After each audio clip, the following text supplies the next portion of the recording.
Hey everybody, welcome to MovieStrange. This is a video podcast where my two friends, Uncle Al and Drew, bring a cult movie to me to watch. They're both cult movie experts.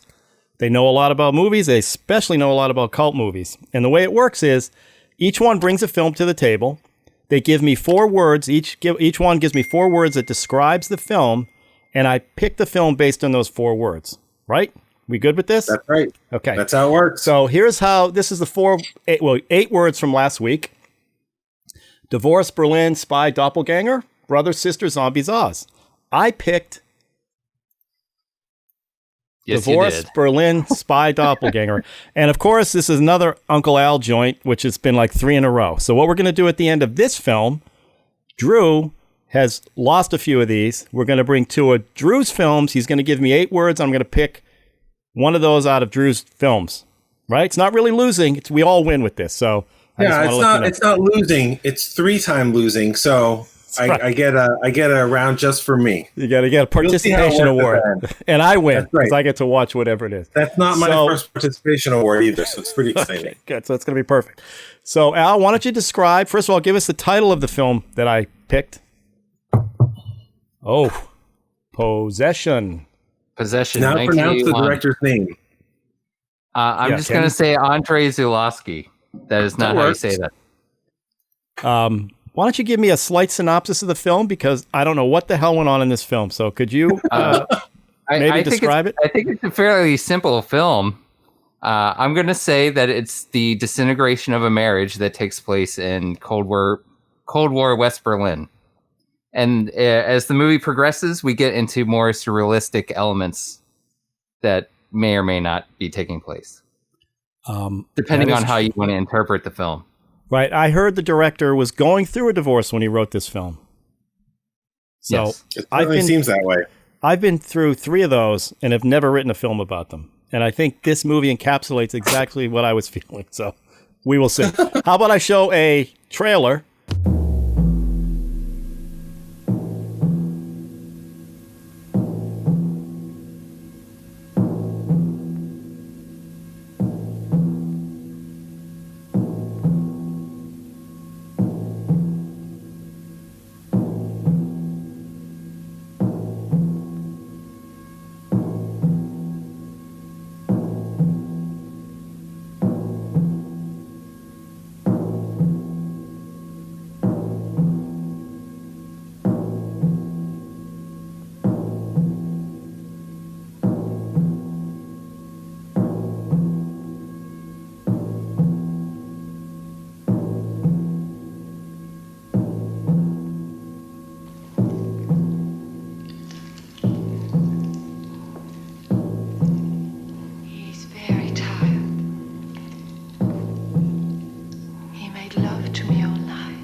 That trailer shows a lot. I saw the movie and I still have no idea what's going on based on the trailer. So that's good. I know Al said during that they're showing too much, but I watched that. This film's like 2.5 hours long. I like to be surprised by the body horror. Like I don't like to know about the body horror going in. Well, we'll talk about that in a second too, because I'm expecting way more body horror. I guess you guys are easing me into that. Because I guess if you threw movies at me that just completely were off the rails, I might bail out of this thing. But so far, it's not so. There is some stuff in it. Okay. I'm trying to pick things that there's like substance there, and it's not just pure torture porn. Which I guess, is a place for that, but that doesn't interest me a lot. Okay, try to synopsize this film as best you can, and then we'll get into it. Because I know there's some. If people know movies, they know there's a scene in here at the subway station that's famous, which I didn't know about till I started watching the film and did a little research. But go ahead, try to give me some. Help me here. So Mark is a Cold War spy for West Berlin. I'm assuming he works for the British. That's Sam Neill. Sam Neill playing Mark. And then he's off doing his spycraft and comes back to his wife, Isabella Adjani, who plays Anna. and Anna is sleeping with. She's found a guru to fall in love with while Mark is away, and that's is having Heinrich. a sexual. Yes, who is loves having everybody. a sexual relationship with him, and the movie progresses. Mark is trying to save the marriage no matter what, and he is willing to follow Anna into her madness to be with her. Okay, so you've already her madness. Like she is fragmented. She cannot choose between Mark and Heinrich. She is like so torn up inside that she cannot like solidify herself as a person. So she makes this third path for herself. Now they have a little kid named Bob, a little Yes. 6-7-year-old. He's always given a bath to Bob, and then the movie starts with him pulling up to their apartment, and it seems like she doesn't want him back. Like she's asking, "What are you doing?" I guess he was away doing his spy stuff, whatever he does, and she doesn't. At the start of the film, she doesn't even want him back. So he's always constantly trying to get his way back in with her. So you're saying he delves into her madness because she's going mad, that he just he wants to be with her and understand her at all costs, as you see what he's willing to do. Would you say he's trying to possess her? I mean that word, yes. I think Heinrich is trying to possess her. Yeah. I think she's possessed by her inner demons, and this movie is completely frantic and screamy, and It's very screamy. I have never seen, like, her performance for me is like one of the best performances I've seen, because I've never seen an actress act like this in a movie. It's just so like she raw won two. and Didn't she win two major awards? She won in France and in right. Yeah, she won the Best Actress Award at the Cannes Film Festival. It was up for the Palme d'Or. She won the Best Actress Award, and then she also won the César Award, which is basically the Oscars of France. I mean, Isabelle Adjani is a cultural institution in French film history, and she's known all around the world. And this is like peak young, beautiful, feral. I mean, it is a one-of-a-kind performance, that's for sure. Like, this isn't something I would see Jennifer Aniston doing, or like any other real like Hollywood-esque actress. This to me is like a prime European kind of role for an actress to do. Well, I can't even imagine the direction he was giving her. Like that scene in the subway. I mean, okay, we're kind of burying. There's okay. Well, let's see. I did happen to watch the commentary track for this. Oh wow! And he sold the movie to the producer as the plot was a woman who fucks with an octopus. So that's like that was fucks like with or, wait a minute, fucks with or fucks? Fucks with an octopus. Yeah, I mean she does fuck it in the movie. Like tease him, fucks with him like that, or like just stroking his tentacle tips and stuff. Because I think they just fucked. I think that octopus was okay. So yes, and Carlo Rambaldi, what's his name? Rambaldi, yeah. He did the creature effects. Okay, so we have an octopus. Yes. We've got a woman who's going mad. We got the husband You don't really. Here's the thing: you don't really have an octopus because part of the movie is you don't know what's really happening, right? So you don't know what's real versus what we're seeing through the character's eyes. And then the other thing is, it's not an octopus; it's some kind of tentacled monster, right? That she's growing into. Spoiler alert: a double of her husband, Sam Neill. That's a total. And she spoiler. also hold on. I got to set the alarm on that one. That's a total spoiler, but I don't think it matters. Well, I mean, I figured out pretty early watching the movie. I'd never seen this before. I figured out pretty early that she is growing another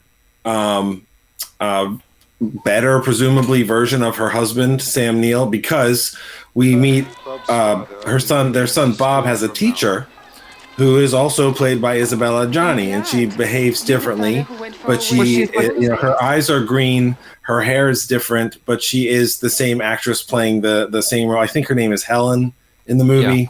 Well, she's the light version of Anna. She's like the perfected, purified light, like light and dark. She's the light version, whereas Anna's the dark. Well, see, that's the thing. That's the challenge of the movie, watching the movie, is I'm not quite sure whose perspective I'm watching it from. Like, am I watching through Sam Neill's eyes as Isabelle Adjani goes mad? Am I watching through Isabelle Adjani's eyes as Sam Neill goes mad? Sam Neill is a great guy to go mad. His performance reminded me of In the Mouth of Madness, Sure, which was a John Carpenter movie that he plays. He plays a guy investigating the disappearance of an author, and in that movie, he goes to a place that reality starts to become less certain.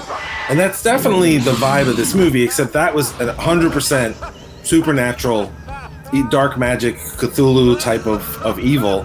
Whereas this is the sort of fantastical stuff. I don't know if I'm supposed to believe that it's real or not, but people do get murdered.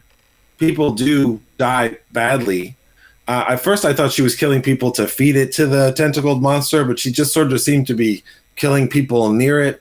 Like her behavior, I guess it's supposed to be she's going mad, but it becomes less explicable. So I wasn't sure what I was supposed to be getting out of it as a whole, even though individual scenes are like the subway super intense and weird and gross and stuff. Well, I would say that she's killing people to protect it, to protect her. Okay. That makes sense.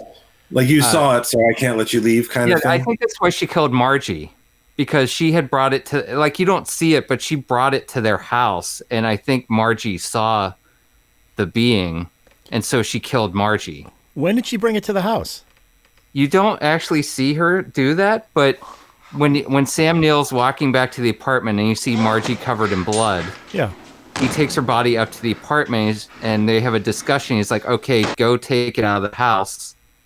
I'll close the door so you can get it and take it out of the house. So again, it's kind of like a passing line, but I'm pretty sure, like, before Sam Neill blew up the apartment, she had taken it to their old apartment. So she definitely removed it. That's true. She definitely removed it because it wasn't destroyed in the explosion. That's true. So was Sam Neill in on it now with her? I don't think he's protecting her. So in a way, he is in on it because, Heinrich was freaking out about how she stabbed him, and and he saw the dead bodies in the fridge. Behavior. Yeah, and so he hated Heinrich because he cuckolded him, but he also was protecting Anna from him because he was going to freak out and go to the police. Right, because he saw all the dismembered bodies in the apartment. But Sam Neill, a.k.a. Mark, saw the octopus humping her, right? Yes. That's towards the end, yes. And that was before he blew up, obviously. So he was helping her? He saw it humping her after he blew up the apartment. Wait a minute. Hang on a second. Did he, because I honestly don't remember. Did he see her, or did we hear the moaning and then we saw her? No, he saw her because he was in Margie's house. Yeah. Okay. He was watching them have sex. I don't remember exactly. But that wasn't in her apartment? It all kind of blurs together, so I don't remember. Because I spend the whole movie trying to figure out, is this really... Because obviously the whole thing is, as you said at the beginning, it's an allegory about the destruction of a relationship written by a guy who's going through a divorce, which must have been a pretty awful and emotionally challenging divorce. The director was divorcing an actress, so it was obviously pretty challenging. I read a review of it, an article, I think in Politico of all places, that talked about comparing what's going on in this movie with Strindberg's plays, and just portraying the raw emotion of families coming apart, of marriages coming apart, except it does it with more horror genre stuff. Yeah. But I mean, there is something that feels real about the intensity of the emotions. I'm bothered that I don't know if how much I'm supposed to take literally. Like, it's not as simple as, it's all a dream. But I think you can take all of it literally if you wanted to. I tell you what, I take it literally. The way I look at it is it's a horror film, so she literally gives birth to a doppelganger of her husband in order to create a new way for her to live. But she was possessed by that thing from the get-go. So when we walk into this film, she's already been taken by this, whatever the creature is. I don't know that she's been possessed. I think she's, at the beginning of the film, she's fractured, and it leads to that. Yeah, okay. Now, why is it called possession? Because he's trying to, I thought, Sam Neill was trying to possess her. Okay. Creature's trying to possess her. It's like all possession on her. The movie I thought about as I'm watching this is going to sound ridiculous. Did you guys see Marriage Story? Sure. With Adam Driver? I haven't seen it. That's all I could think about. Okay, that's about a marriage disintegrating. Two people who are totally in love with each other, and you realize how divorce just turns you into animals, which is what this film, and that movie has the same kind of thing where they're in an apartment. Obviously, it doesn't have the gore and all that, but it's how you the things you do, the monsters you become when you go through a divorce is disgusting. And I think that's what this guy is showing. He's literally showing the disgust. He's showing the monsters that are inside of you just coming out. He expressed it in his, and meanwhile that little kid, Bob, is Mr. Innocent, doesn't get, he's just floating around. They neglect him. He's like a neglected child. I couldn't help but think in every fight they had that kid's listening to everything going on, and Sam Neill's beating the crap out of her, and everybody's suffering in this film. Nobody gets away. Bob is suffering because his parents are going through this. He knows what's going on too. Bob knows because he wouldn't let the last guy come in, who's his doppelganger father. I mean, and doppelganger. Listen, I think it's pretty clear that kid Bob will grow up to be evil Bob in Twin Peaks. Like that's what happens when you have such a challenging and awful childhood. But I think Marriage Story is a good comparison. I like that movie, and I think it's only, you're right, it's only gory if you're like drywall, I guess. Right. But the intensity of it, the intensity of the emotions, I think that's a good parallel. And I mean, Marriage Story, it does feel like real people turning into monsters at each other. Yeah. And the problem I have with that comparison is that right at the beginning of the movie, yes, there's some conversations for 10 minutes that sound almost like normal people, but in Marriage Story, you watch them cross the line, and go past certain points where you go, oh, this is not something he ever thought he would do. This is not something she ever thought her lawyer she'd want her lawyer to do for her, that kind of stuff. In this movie, we're kind of right over the line at the beginning because stuff is already falling apart. Like they have sex and then they're talking about, well, did you cheat on me? And he's like, were you faithful to me? And he's like, well, not really. And she says, well, basically she says, I'm not cheating on you. But then I'm not clear, like, is that when she starts cheating on Heinrich? Was she lying? The passage of time is confusing. He at a certain point in the film, he asked her, I think it was Heinrich or maybe Heinrich's mom. She's like, how long has this been going on? He said a year. So right. This has been going on before he got back. So I think maybe she was not ready to disclose that she was cheating on him. Okay. Yeah. My impression was we start the movie, there's no big time gap that I'm missing or something. When he comes home, trouble starts and then it just keeps rolling. I know there's that weird scene where he's like detoxing, which I can only like, the only thing that I can think of is he's gone on a major bender and he's like just so hungover. I don't know if he's like actually used drugs or he's just been drinking for like 3 weeks. Oh, right. Yeah, right. He says, how long have I been here? 3 weeks. I think we're supposed to read that. It's definitely like a bender out of Fear and Loathing type of thing, but I think we're supposed to read that as some sort of psychiatric breakdown, which is why we go into the next part of the movie where there's more and more and increasingly disturbing imagery and things happening. I mean, if it was just the murders in this movie, that would be disturbing enough. I mean, it's people, cutting themselves with electric knives and stabbing people while mocking them. So never mind the monster. I guess that's what I mean by follow her into into her madness, because she's the one that starts to cut herself and then he does it. And there's a line at the end of the movie when he's talking to the spy where he's like, he brings up his dog dying under the porch a lot, and he says something to the effect, I crawled under the porch to see what it was, to see why the dog went under the porch to die. And I think that's what the dog is afraid of. Speaking to his behavior throughout the film is he's following her because he doesn't understand, I guess, why she cheated on him or why she won't come back to him.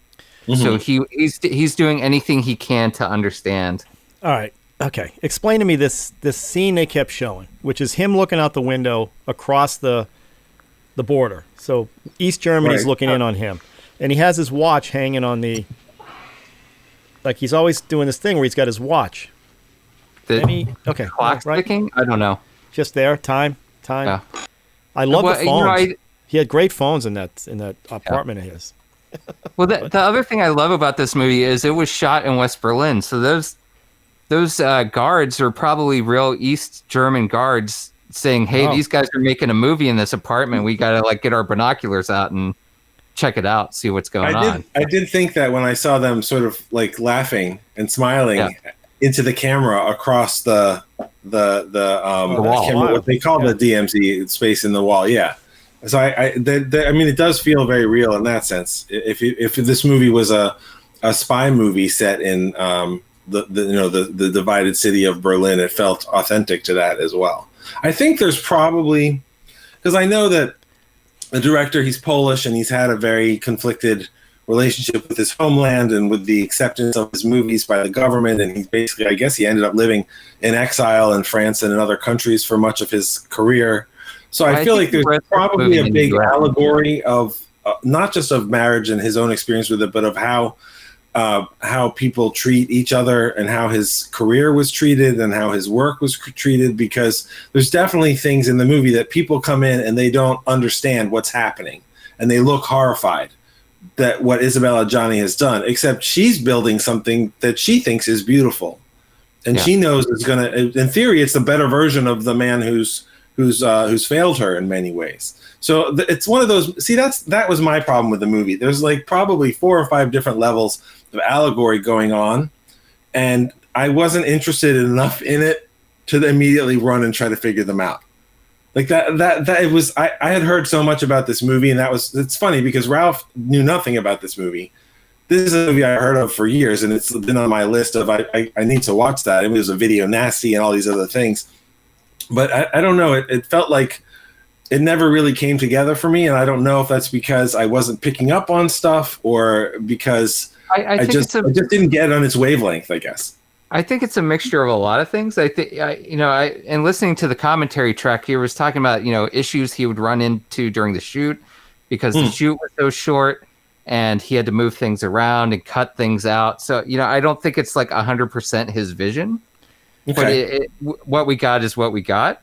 I think from my perspective, I really love Berlin as a city and the history of it. So like seeing Berlin in the 80s before the fall of the wall with the wall there and the guards, and the movie feels super claustrophobic because it's this island in the middle of communist East Germany. Yeah. And they're in super small apartments and just they're disintegrating, and it has all these body horror elements, and I like it a lot. Even though I'm not going to claim that I understand everything that happened in the movie or what the director was thinking. I enjoy it because it's just this frantic thing that exists. Yeah, no, you don't. I mean, I don't need you to defend that you like it because you feel it. I mean, this is a very visceral movie, so. Yeah. If you get into it on that level, I respect that as a way to engage with the movie. I didn't have that experience, but I could have had that experience and also not picked up on all the allegorical stuff and been fine with that. Like, I'm glad that I saw it, but I don't want you to feel like you have to apologize for saying this crazy movie felt really intense and I liked it, because I get that.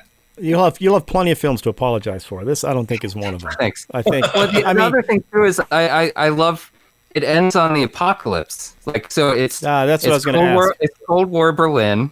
It's got doppelgangers. It's got body horror, and then it's seemingly, however you want to interpret it, he could be the Antichrist walking up to the door, and the world ends. Well, that scene of him, the octopus became him. Yeah. And that scene where he's outside the glass of the door and you see his hands in his shadow. Yeah. That's a pretty cool looking image. And Bob flipping out. Don't open the door. Don't open the door. Don't open the door. And he seemingly drowns himself in the bathtub. Yeah. Because he can't deal with what's going on. Well, you know what that reminded me of? I'm sure that Uncle Al has seen this movie. I don't remember if Ralph has seen it, but Antichrist, the beginning of that Lars von Trier movie is a couple engaging, and it's all very graphically shown, engaging in a wonderful, loving moment of hardcore sex while their infant child accidentally falls out the window. Like literally watching their family get destroyed as they're doing normal, healthy things and healthy relationships. And then the rest of the movie is them hurting each other, sometimes quite graphically as well, almost to punish themselves for that. And I felt like at a certain point in this movie, somebody would step up and say, I mean, this kid is, as Ralph said, seeing all of this, feeling all of this, seeing all this, but it got so crazy. It's like, I guess we'll just build better versions of ourselves and then they can take care of it. Yeah. Was the teacher doppelganger? Was the teacher created or was she real? No, well, it's hard to say. I don't know. It's hard to say. He could either be projecting that onto her or she literally is a doppelganger. And it's funny you mention Antichrist because, obviously I do some Google searches after I watch this. And you guys, the reviewer in Britain, Mark Kermode, you ever see him? Yeah, sure. He's good. He directly compared this to Antichrist. Oh, I didn't know that. Okay. And he gave it a good review. He goes, look, it's not a movie I'd want to watch a lot. He goes, the images are disturbing and there's some weird stuff going on here. He said, but as a movie, the guy was trying to do something. At least it looked pretty decent. And like Al is saying, using Berlin as a backdrop adds a whole layer of uncomfort. Like you're just trying to figure out, like even the scenes I'm talking about where he's looking out over the thing and he's got a watch hanging there. There's no explanation for any of that. It just adds to the discomfort. And then you throw in that 8-minute scene of her, or whatever, how long that is, of her in the subway. We haven't really talked about that. Why don't you explain that? Because that scene, once you do the research, is a very famous scene that I never heard about till I saw the film. So it's, I guess we would call it the miscarriage scene. Right. I don't know what else you would call that, but she, after staring at an image of Christ, she walks to the Berlin U-Bahn, and when she's in the subway station, she freaks out and just, it's almost like a tribal dance. I don't know. It's like a shamanic thing that she's doing where she's just like having a major freak out, and she's like, I would say maybe outside of her body, maybe, I don't know, but she freaks out, and then she's kneels on the ground and liquid starts to pour from her groin and her ears, and it's just like she's expelling something from her body. I don't quite understand what it is. Well, and it's red and it's white and it's green. Yeah. It's all kinds of, like, that's a person that's injured, but then there are colors coming out of her that are not normal or human or whatever. See, I don't know if that it could be her breaking water. I mean, if that octopus or whatever it is the one that's doing this to her, she could have broken her water, and that's when she goes off and has the husband comes out. I don't know what the hell. If you look at when the thing is on the bed, there's similar colored liquid on the floor that's like next to the bed and on the sheet. It's clearly, but she's doing all that stuff where she's throwing everything against the wall. She's being very, very rude to her groceries. There's milk breaking, eggs are breaking. Totally disrespectful. The East Germans would kill for that. Yeah, but that's a famous scene, right? Though that scene is infamous. I mean, that's like that is a very famous scene in the cult community, we'll say. Yeah, and that's when clearly it's the awards clip scene. Yeah, I mean, you don't generally say this person won the Oscar or César or whatever for this one scene, and she delivers a lot of that throughout the movie. But that's the scene that you're going to think of if you think of why she won this award. That is, I mean, she is a complete beast. Basically, she is just this completely unhinged. Feral. You don't even know. Are you watching her? Is she in pain? Is she releasing pain? Is she turning into a monster? You don't really know what you're looking at, and that's not bad. Right. It's really intense and strange, and then it ends with: is it a miscarriage? Is it her water breaking? Did she sit on a weird tomato? Like, who knows? No, if you separate yourself and you go as a director and as an actor, what she had to do to get there, right? I mean, that scene goes on a long time. And you go, okay, you give her some props. You're like, wow. I mean, I think she's talked about she'd never do that now. She was very young when this thing came out, and she would have done anything for this director. And looking back, she would never put herself through that again. But in that moment, she went for it. You don't think if this was remade today they would cast Judi Dench in that role? I could see her flopping around like that. Yeah, I don't know. I mean, she got an Oscar for 10 minutes. Are you saying there's no actress, American actress, that would try to pull that off? Who? I mean, Charlize Theron would try it. Well, She's not American. I think Isabella Adjani has a certain like animalistic type of energy to her. Yeah. I'm completely blanking on her name. Also, the star of Betty Blue. Another French actress who's very intense. I mean, to me, if you wanted me to find an actress that I haven't seen her in anything recently, but if you made this movie and you put Fairuza Balk in it, My name's Edward. she has a real sort of feral feel to it. And I don't just say that because she actually was half an animal in the Islands of Dr. Moreau. But I mean, it's got to be somebody who can deliver that. Now that said, I mean, Michelle Williams is an incredible actress. Maybe she could do it. Like, there are people who could do it. But Isabella Adjani opening her eyes and that intensity, it was kind of like, oh my God, my brain is not working tonight. No, the female lead of The Shining. Shelley Duvall. Yeah, I mean, just the unhingedness. Like, Shelley Duvall is not as pretty as Isabella Adjani. Oh, but that's when she was freaking out in that subway, I was thinking of Shelley Duvall's performance. That's amazing. The Shining this does have a shot. It's this movie either steals from a lot or people have stolen from this guy. Because like I said, why would Marriage Story pop in my head as I'm watching this? Except they're going through a divorce and they turn into monsters, right? I mean, that's why the story has a certain universal nature to it. That's why, I think it is worth watching. That's why this type of story is told over and over again. I think the actress who plays Marguerite, whose first name is actually Marguerite in real life, she was in a bunch of Fassbender's movies, in the decades before, and those are often about dissolving marriages and things like that. Like, this movie definitely fits into a long tradition of that kind of storytelling, which is why connecting it to Strindberg, seeing genre and family described together and worked out together in movies like The Shining, I think that's a completely legitimate way to read it. The thing is, as a story, it does make less sense, but you're supposed to be totally overwhelmed with the visuals and stuff, and that's fine. Look, Heinrich comes in. As soon as Heinrich comes into this film, he's very entertaining. What? But he becomes the normal one at the end. Like, he's the guy that's going, hey, she's killing people. And then Sam Neill kills him in that bathroom scene. Yep. And you're upset that Heinrich comes off as a mental case at the beginning. And then at the end, you're like, he's the only normal one. He saw he's eccentric. Well, I know that, but he's eccentric, right? And he does I think one thing online described it as yogic karate or something. Yeah.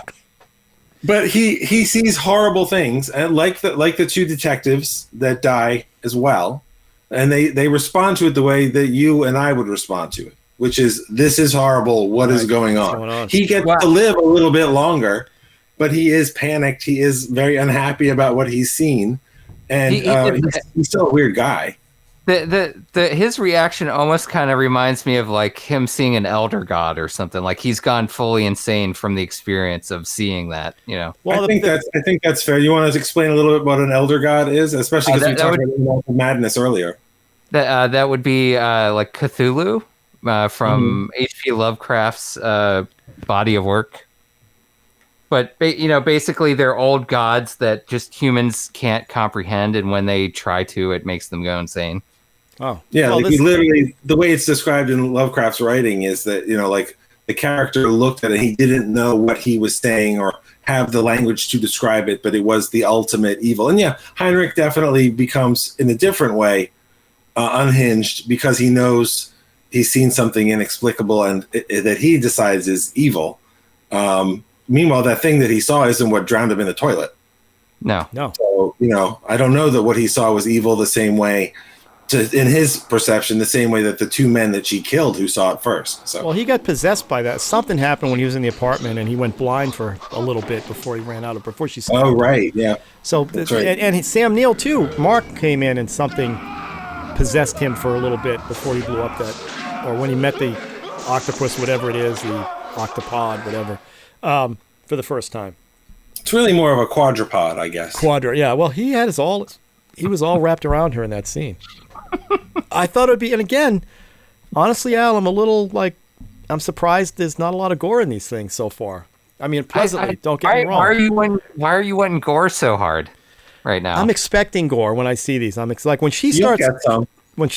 I know. I should just be quiet, but when she starts chopping the meat, yeah, and runs it through the grinder, I'm like, oh, here we go, something. And I know she ends up cutting herself with that thing, but yeah. Anyway, well, I mean, that guy did get stabbed with that broken bottle. That was kind of a couple of times, yeah. But do you see how close he was following her in the streets? I mean, he kind of deserved that. He wasn't very good at his job. He was not subtle at all. No. Like almost as bad as Gene Hackman in French Connection when he's following that guy. He's like, how could he not see him? He's right next to him. I don't understand. That's why if you really want to follow people, you should have, I guess, at least 3 people so that you can pretend that you weren't following. But maybe that's legitimate. I don't know. But this was a very empty city. And I don't know if it was just empty because there weren't a lot of people when they were shooting, or if he was making it an empty city because these people are so much life and energy and insanity. They fill the whole movie. I don't know. He was making it empty. He had to I guess the old apartment is in Kreuzberg, which is where a lot of Turkish people lived, and so he basically told them, I'm poor from Poland. I'm trying to make this movie. Could you please go into your house for 15 minutes so I could get empty streets? Oh, wow. Okay. So that was a deliberate decision. And they did it. No. Has he done anything else since this one? I think he has. I haven't seen any of his other films, so I can't. And I think there was a grocery store he goes into or looks into. I think that's the same grocery store in Run Lola Run that they do that whole burglary. I think so. Oh, that's funny. I didn't know that. It's famous, with the big glass pane stuff right at the front. I think it was. He's done a number of other movies. One of I've never seen any of them, but there is one that I really want to see after reading the description. It's called On the Silver Globe. Yep. That's from 1988, and it's basically about a bunch of astronauts form a society on a planet that they land on, and then later another astronaut arrives, and they think he's a messiah. And I'm like, that sounds ridiculous, and I want to see it. So I'll have to track that one down. So even though I didn't love this movie, I've never seen this guy's work. And I know that he is, a respected filmmaker in different circles. And it's funny what passes for a cult hit in America is truly like an Oscar-winning film in its native country. And it's also a lot of that kind of respect. Now, this was I know it was, you said it was one of the nasty videos. So it was banned for a while. In England. Right? Oh yeah, absolutely. And there's a U.S. version was only 45 minutes to an hour long or something, and they started. I don't know. I know they brought out of order too. So yeah, there was a U.S. cut, but I've never seen it, so I have no idea what they would have done. Is this another Vinegar Syndrome? Is this another Vinegar Syndrome film? No, this is a Mondo Vision release. Okay. And they are releasing this in 4K in France soon. So oh wow! If you want to get your French disc. I have to say, I didn't like it. I was confused by it. I enjoy Sam Neill. I like watching him. I think he's really, he does a great job in all his films. As much as I like the subway scene, I'm glad I saw that. Got that out of my way, and it's just I left the film with okay, what was the point of all that? Is it an apocalypse? Is everything over? There was no explanation. Bob's maybe drowning or not drowning. Bob, the 6-year-old. The teacher's still there, right? I think the teacher's the one who turned and everything was blowing up. She's the one who you like. Is there a plane crashing? What's happening? Yeah, his wife. They both died on the stairway. Yeah, they got shot. So and then he threw himself over the edge just to make sure. I guess that's right. They didn't show that. All you see is the jumping in the aftermath. Yeah. And then the green-eyed doppelganger woman is now in that apartment, and Sam Neill, the doppelganger creation, is trying to get in their house, and then it's the apocalypse, I guess, right? I mean... Well, it's funny, because In the Mouth of Madness ends with that sort of, everything's out of control. 100% it's the end of the world. This one, it's fair to read it, I think, as the end of the world, but also it's is this just the new couple thundering into reality and starting again? And are they going to start their marriage by having a dead kid? Are they going to rescue him? The face that Isabella Adjani puts on as the doppelganger, as Helen in that last scene, is the most sort of normal human reaction face of probably anybody in the movie other than the kid, just because she's looking around like, this is very strange. I do not understand what is happening. And I'm like, oh, I relate to that for most of this movie. But I don't know if it matters if it's the end of the world or not, because what happened to them is 100% apocalyptic. Yeah, it's their apocalypse. It's their personal apocalypse. I guess that's the point. I guess that's the point. And I'm too grounded in reality. Like, it's the same thing when I talk about the films I don't like. Just I kind of need clarity, even though I say I hate backstory. But this one, like, anyway. I'm not saying I didn't like it. I'm glad you're a guy. You have a lot more experience with divorce than, say, I do. Yes, did any of this movie speak to you on that level about your own experience, the way the Marriage Story did? It's back to the Marriage Story analogy, which is, yes, you turn into somebody you'd never thought you'd turn into. Okay. And you recognize that from your own experience. Oh, yeah. You say things and you do things that you're like, and you look back and you go, what the hell was I doing? What kind of monster did I become? You literally become a monster. No question. No matter how much you try to keep it, like in that Marriage Story, the whole idea was, we love each other. Let's just keep it clean. The minute you other people come in, lawyers, boyfriends, girlfriends, I mean, I could argue that even in Marriage Story, she goes off and just sleeps with a guy just to sleep with a guy. Right. And, you become what you never thought you'd become. And I guess that's the point of this. And that seems real to me, and it rang true with you. I think the movie clearly comes from an emotionally honest and personally experienced by the director place, and that does come through. And I have, even though I didn't really like the movie, I do have a respect for it, and I'm glad that I saw it. Oh, me too. But I always wonder, where do these guys? And that's what Kermode was getting at. He's like, you just don't know what mind thinks of this. Like, who would think of an octopus great minds, and that subway scene? Somebody, yeah, of course, they're beyond what I can think of. So I'm too grounded in my own reality that I could never get out of that box. But I didn't like the movie. I'm glad I saw it though. Okay, I mean, that's where I ended with that one. Well, you're grounded in reality, but I've heard people say about Ralph that he believes in love. So maybe that was a happy ending to the movie. I don't know. I definitely don't give up. That's for sure. That's unbelievable. All right. Now, speaking of love, Drew. Yes. Since Al has won 3 in a row of these, it's not winning when I pick him. It's not right. winning. It's not a game, but I have been a 3-time loser. Right. So what we're going to do when somebody, their movies aren't picked for 3 weeks in a row, not 3 times, but 3 in a row, then it's booby prize time. And we're going to go back to the movies that you rejected, and I'm going to give you the same words again for 2 of them, and you're going to pick one of those movies. And it's entirely possible that, and some of the movies that you don't pick, if they don't end up as one of these 3-time booby prize things, that's fine. I may bring them back later with different words. But if somebody saw a movie about zombies or creepy uncles, and they were like, oh, they didn't pick that one, here's another chance. Now it's time for 2 movies, 4 words from Drew. Here's the words I didn't pick the first time. Teenage Murder Uncle Creepy. Brother Sister Zombies Oz. I'm going to go with Brothers Sisters Zombies Oz. Okay. I'm going to say why I'm intrigued. I'm only intrigued because of Oz, okay? That is an excellent choice. I won't lie. I've been wanting to rewatch this movie for a while, so I'm excited that you picked it. This is a very low-budget, homemade, but doesn't feel that way, zombie movie from Australia.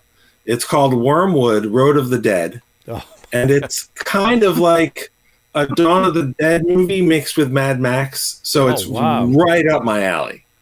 Oh, and the people who made it, they made this movie, and we'll talk about this on the next episode. They made this movie. They'd like to make a sequel. They actually made a short to follow up on it, and they're trying to make it into a TV series. And I've actually spoken to them a few times through Instagram, and they're lovely people. And I'm really excited because I think that you will not only like this movie, but this may be more of the gore that you were expecting. I knew I shouldn't keep saying that. So, okay, again, what the name of this film is? The movie is called Wormwood, Wyrmwood, Wormwood, Road of the Dead. Okay. And it's really fun, and I think you'll enjoy it. I can't wait. So there we Have go. you seen that one, Uncle Al? I have not. I'm excited though. Oh, Excellent. look at him. You can tell he's smiling. He's so excited. Excellent. He's grinning Excellent. from ear to ear, even though we can't see it. All right. Well, it's another good episode. I'll say this. I'm enjoying this because I'm watching films I would never, ever pick on my own. And I'm learning a little something, and I'm actually having fun. I hope you guys are too, sharing this with somebody. And we'll see how Wormwood goes. I can't wait to see it. So you guys have a good week? What? I think you mean Wormwood, Road of the Dead. Wormwood, Road of the Dead. Thank you. Excellent. It's an Australian film, so that should be fascinating.